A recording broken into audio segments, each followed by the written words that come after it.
Arrête de numériser comme un gamin. Bonjour et bienvenue à vous. Il faudrait désormais utiliser un formulaire de saisie pour mieux numériser. Cela nous permettra de conserver l'intégrité des données. Si vous êtes nouveau sur la chaîne, n'hésitez pas à vous abonner, à liker le contenu et à le partager. Dans cette session de formation, nous allons parler des formulaires de saisie. Ici, nous avons plusieurs données et ces données sont de différents d'ordre linéaire, surfacique ou polygonal. On va mettre l'accent sur les données ponctuelles, c'est-à-dire l'ensemble de ces points que nous voyons ici avec différentes couleurs, différents noms. Et ces points présentent différentes informations. Quant à la variation des couleurs, chacune des couleurs désigne un type particulier. Les points en bleu sont les points qui ne présentent aucunement de minerais. Les points en vert sont les points qui sont ici en prospection et les points en rouge sont les points qui contiennent des minerais. Aussi, nous avons les coordonnées de chacun des points. Et pour terminer, le nom de chacun des points listés là. Donc, on a trois informations majeures que nous devrons collecter sur cette carte. Donc, commençons par créer d'abord notre couche qui nous permettra de numériser ces différentes informations. Nous cliquons sur l'option couche.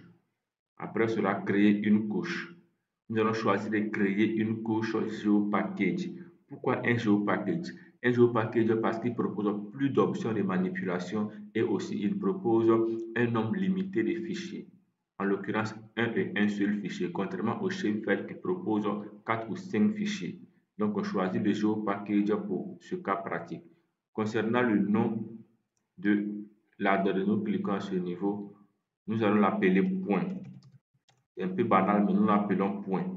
Ensuite, nous sélectionnons un dossier de stockage histoire de pouvoir conserver la donnée. Donc, nous choisissons ce dossier-ci et nous conservons notre donnée.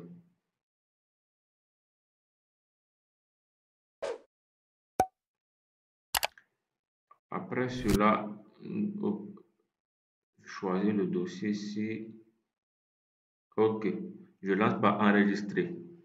Maintenant, le nom de la table, nous conservons point comme nom de la table. Concernant le type de la géométrie, nous sélectionnons point. Pour la projection, c'est une donnée de la zone 29 Nord, à l'extrême ouest de la Côte d'Ivoire. Donc, c'est la zone 29 Nord.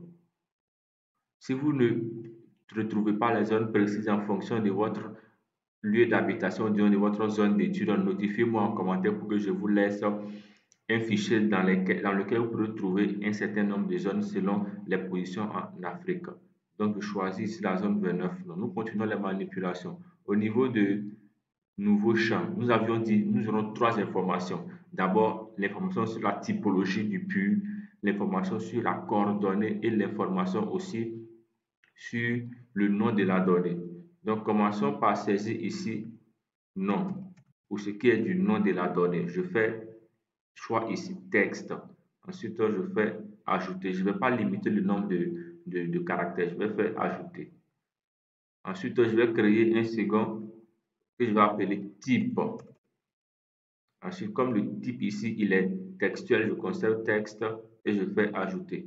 Pour les deux autres champs, c'est-à-dire le X et le Y, je vais les créer plus tard et nous verrons pourquoi. À ce niveau, je vais cocher créer un index spatial et je fais OK.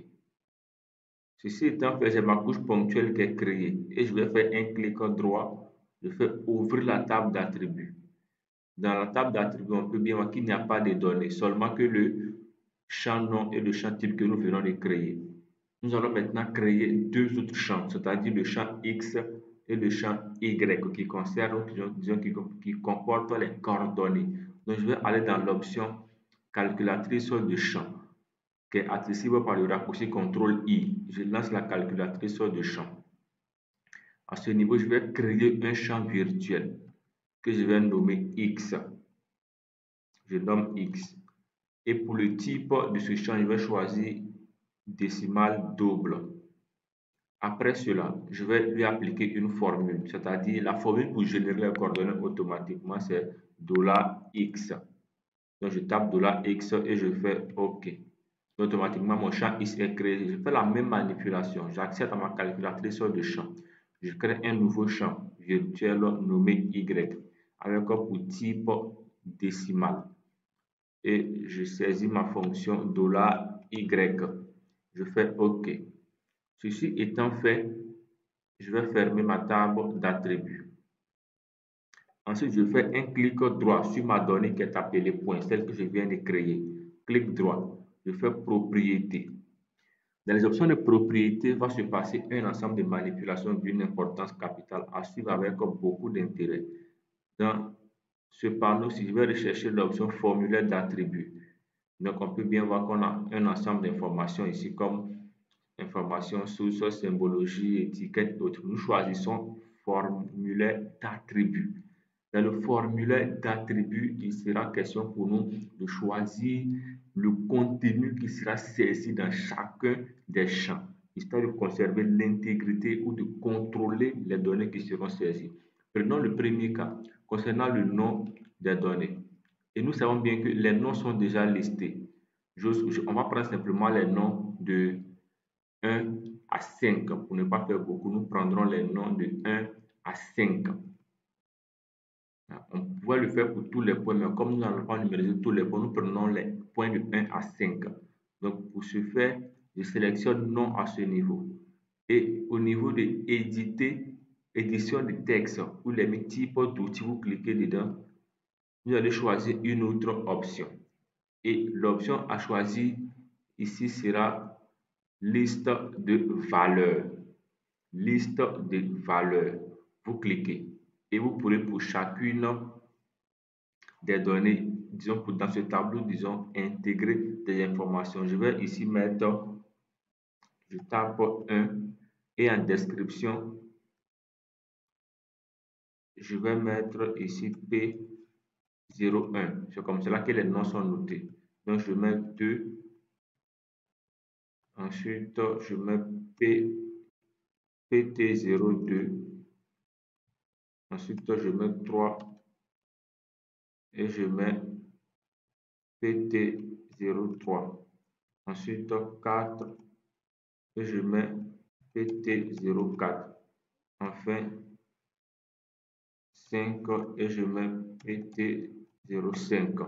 Et on peut lister comme ça tous les noms concernant nos différentes données. Cela concerne la donnée ou disons le champ nom. Passons au champ type où il va nous falloir nommer type, soit c'est néant, soit c'est en prospection, soit minéralisé, 1, 2 et 3. On peut le faire de la même manière en sélectionnant type. Nous venons dans l'option édition 2 et nous choisissons liste de valeurs et nous citons les valeurs. Mais nous allons utiliser une autre option et cette option sera pour nous. Nous choisissons plutôt l'option ici liste de valeurs et nous allons appliquer à chacune des valeurs une description. Je tape 1 et le 1 correspond à néant.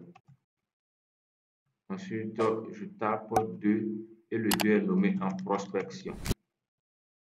C'est une étape très délicate, donc prenez le temps pour mieux structurer cela. Il y va de l'intégrité de vos différentes données. Ok, donc 3 est nommé minéralisé. Ceci étant fait, je réduis ça, je vais valider par appliquer, ensuite je fais OK. Nous venons de faire certaines manipulations en amont qui vont nous aider réellement à faire une numérisation très proprement. Nous avions dit, nous mettrons l'accent sur les 5 premières valeurs, c'est-à-dire les points 1 à 5. Je prends le premier point qui est à l'extrémité ici. Je bascule en mode édition en cliquant sur le crayon qui est à ce niveau-là. Si vous ne savez pas comment numériser, vous avez en description une liste de vidéos permettant de créer des entités linéaires ponctuellement surfacées ou même de générer les géométries de façon automatique. Je clique sur l'option ajouter, basculer en mode édition autant pour moi. Ensuite, ajouter une entité ponctuelle. J'ai ma première donnée qui est nommée PT01 qui est en bleu. Et nous avions dit lorsque nous sommes en bleu, l'information est différente. Donc, on va vérifier l'information si nous sommes en bleu.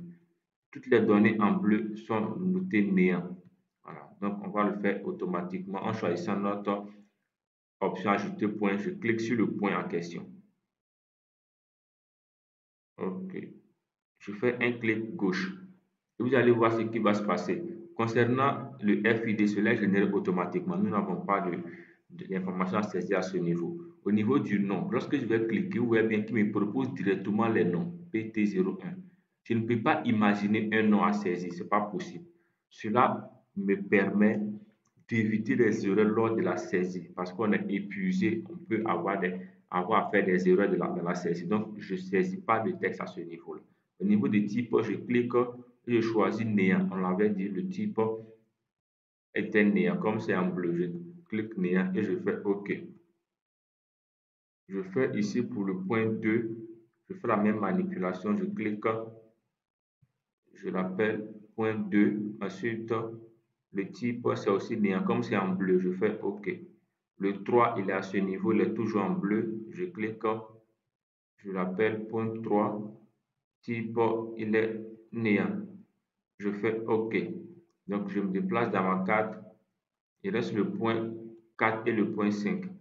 Voilà. Le 4, il est en vert. Donc, l'information qui va, je clique à l'intérieur.